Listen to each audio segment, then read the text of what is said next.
Unity March અંગે જિલ્લા collector Shri ગાર્ગે જૈનના અધ્યક્ષસ્થાને પ્રેસ કોન્ફરન્સ યોજાઈ. જિલ્લા કલેક્ટરે જાહેર જનતાને યુનિટી માર્ચમાં ભાગ લેવા અપીલ કરી હતી. સરદાર વલ્લભભાઈ પટેલની 150મી જન્મ જયંતિ ઉજવણી છોટાઉદેપુર જિલ્લામાં થનાર પદયાત્રા અંગે જિલ્લા કલેક્ટર શ્રી ગાર્ગે જૈનના અધ્યક્ષસ્થાને પ્રેસ કોન્ફરન્સ યોજાઈ હતી. પ્રેસ કોન્ફરન્સ કલેક્ટર શ્રી ગાર્ગે જૈને જણાવ્યું હતું કે સરદાર વલ્લભભાઈ પટેલની 150મી જન્મ જયંતિ ઉજવવાનું ભારત સરકાર દ્વારા નક્કી કરવામાં આવ્યું છે. વિકસિત ભારતના સંકલ્પ સાથે રાષ્ટ્ર સેવામાં જોડાય તે હેતુથી રાજ્યના તમામ જિલ્લામાં તારીખ 16 નવેમ્બર 2025થી 22 નવેમ્બર 2025 દરમિયાન વિધાનસભા દીઠ પદયાત્રાનું આયોજન કરવામાં આવ્યું છે. આ પદયાત્રા સરદાર પટેલના એકીકૃત ભારતના દૃષ્ટિકોણને પ્રધાનમંત્રીને વિકસિત અને આત્મનિર્ભર ભારતના મિશનથી જોડીને જનભાગીદારી સાચા અર્થમાં એક રાષ્ટ્રીય અભિયાન બનશે. રાષ્ટ્રીય પદયાત્રા કરમસદથી એકતાનગર 150 કિલોમીટરની પદયાત્રા છે.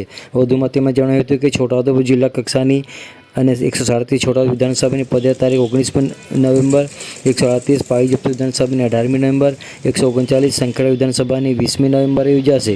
છોટાઉદેપુર જિલ્લાના લોકોને પદયાત્રામાં મોટી સંખ્યામાં જોડાય તેવી અપીલ કરી હતી. આપણે બધા જાણીએ છીએ સરદાર વલ્લભભાઈ પટેલની 150મી જન્મ જયંતિની ઉજવણી અત્યારે આપણે કરી રહ્યા છીએ. એના ભાગરૂપે આખા ગુજરાતમાં 16મી નવેમ્બર 2025થી 22 નવેમ્બર 2025 દરમિયાન વિધાનસભા દીઠ પદયાત્રાના આયોજન થવાના છે.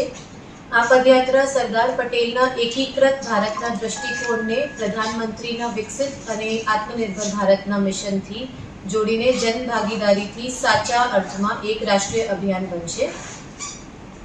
રાષ્ટ્રીય પદયાત્રા કરમસદથી એકતાનગર સુધી 150 કિલોમીટરની પદયાત્રા યોજાશે. છોટાઉદેપુર જિલ્લા કક્ષાની 137 છોટાઉદેપુર વિધાનસભાની પદયાત્રા 19મી તારીખે સવારે 9 કલાકે યોજાશે.